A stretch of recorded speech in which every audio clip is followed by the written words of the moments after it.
Hey, this is Real Talk, and today we look at the psychology of addictions. A very, very important subject because addictions is something that can ruin life. In fact, it can cause death.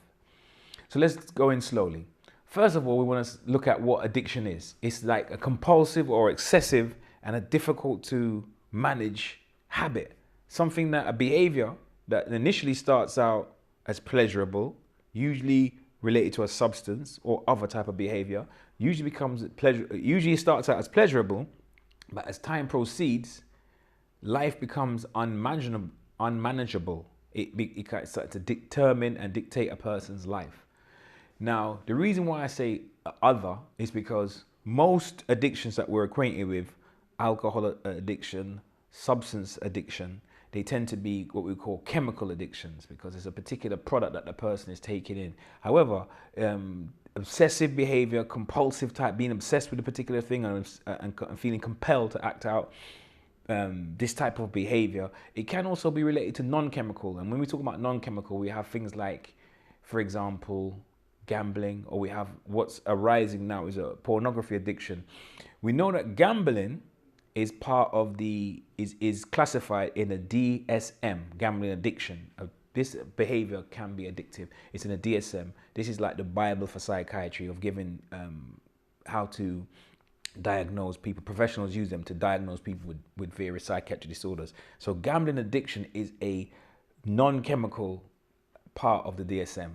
Although pornography addiction is not, people believe it's only a matter of time. A lot of experts are saying it's only a matter of time before this also is seen as a non-chemical addiction because they feel in their experience that people can be addicted to this type of acting out. Now, what's interesting about the non-chemical, because we know there's chemical addictions like cocaine, like heroin, so on and so forth. People clearly have withdrawal symptoms, physiological symptoms that can be identified. And also they have physiological responses to taking in a substance, how their body chemistry can change over periods of time when they get that high, so to speak. With gambling addictions, what's really interesting is that what they've done is that they have connected electrodes or some type of device that's able to pick up brain activity in people. And they have seen them taking part or observed them taking part in various gambling processes. And that the gambling processes that they've taken part in stimulates a certain part or certain parts of the brain. The same parts of the brain that light up, those various sites, melanocytes that light up when people take heroin or cocaine, these opiates that the brain naturally produces. These chemicals are also ignited when the gambling process takes place, like the start of the race and the walking up and putting on, the whole gambling process, breaking down the whole gambling process. It triggers that kind of physiological response in the person. So although it's non-chemical, it is definitely a classified addiction. Now, the question arises, who is the addict? Who is the addict? Research would suggest, experts hold, that many who experience addiction are people who have experienced some type of loss of an individual, loss of a relationship, loss of a job, whatever the case may be, but some type of loss. Sometimes it's related to trauma.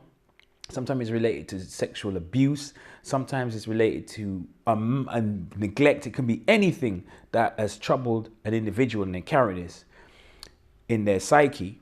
However, the individual is trying to do what when they are engaging in this type of behavior? They're trying to replace a certain level of homeostasis. So what do we mean by that? They're trying to return their self to their normal state. So people who have a drink problem or who are addicted to or have alcohol addiction, because there is a difference between someone who consumes alcohol and somebody who is addicted to alcohol, just like there's a difference between somebody who uses recreational drugs. While we would never advise you to do so, but we're just saying there is a difference between one who uses these products recreationally and one who has this type of behavior out of an addiction and and feels compelled and is obsessed with this type of acting out. And what they're trying to do is return themselves to, as I said, a state of homeostasis. So the individual who doesn't feel relaxed and they have to drink to feel relaxed, the individual who feels very, very, very, very, very overly sensitive and very, very, very, very, very unable, like a level of social anxiety that is compulsive, or that they feel they have to drink to be able to function. They have to take substances to be able to function. Then this is what we're talking about. So I know a teacher very well, and it became apparent to her. She was explaining to me that it became apparent to her that one of her pupils was accessing certain type of adult literature, and she had to pull him aside because other students had brought this to her attention. This is a primary school age, and she brought this information. This information was brought to her attention. She explored with a young person, with a child. Why was he accessing this type of material? Whose was the material? Where was it from? How did he access it? He gave her all the answers. She said, but why do you do it? To try and understand what kind of situation he was in. And he said, because it makes me feel calm. I utilize it when I'm feeling stressed, and it makes me calm down. So again, using this material to try and bring about a state of homeostasis.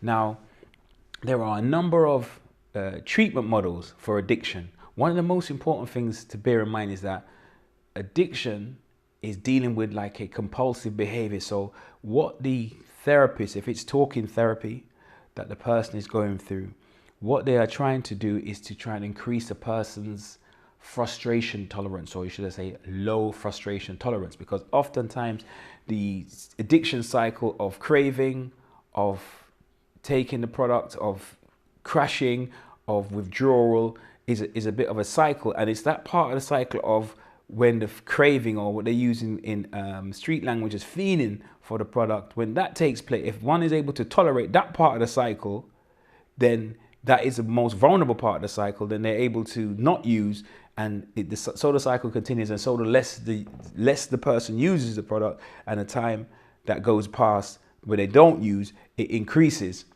their level of frustration tolerance. So it's almost as if the therapist is working towards getting them across that early part, that early stage, whether it be nicotine patches, whether it is methadone, whatever the addiction, and whatever the let's say the chemical that is used to help them come off of the addiction. Talking therapy is often very helpful, can be very helpful, but motivation is at the heart and the center and the core of coming off of all addictions. We use the word addiction across many spheres of our life. I'm addicted to chocolate. People say chocoholic, but this is like a kind of pop use of the word, but not in a real sense, because we wouldn't see it as an addiction unless it was excessive, unless it was compulsive, unless it was disrupting the person's ability to live their life and was causing loss. Then it would be a different thing, because this is different from, let's look at the addiction of, let's say, let's give an example of somebody experienced a loss. All right, so you've got a man. His wife has walked out on him and she's taken the children. What does he do? He feels, first of all, he feels ashamed. He feels like a failure. He feels guilty. He feels a number of emotions. He doesn't quite know how to deal with that. If he doesn't have anybody to speak to get the feeling off his chest, it's a normal situation. There's nothing overtly and amazingly different out of this world. But if he internalizes that and isolates himself, he may start to feel emotional pain.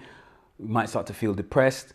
What does he do to get over that little edge, to take off the edge of the depression? He starts self-medicating, using drink. Before he knows it, it starts to affect his work. Before he knows that, he may lose his job. If he loses his job because there's a problem at work, then he may lose his home because he can't afford to pay for his rent or pay for his mortgage. So you can see how the spiral can work. And this is why, what do they say? One of the most important things for a person to do is to acknowledge their addiction. If they acknowledge their addiction and they acknowledge that they need professional help, that's the first step to the road to recovery. It's been a real pleasure talking to you on Real Talk, and I hope to see you next time.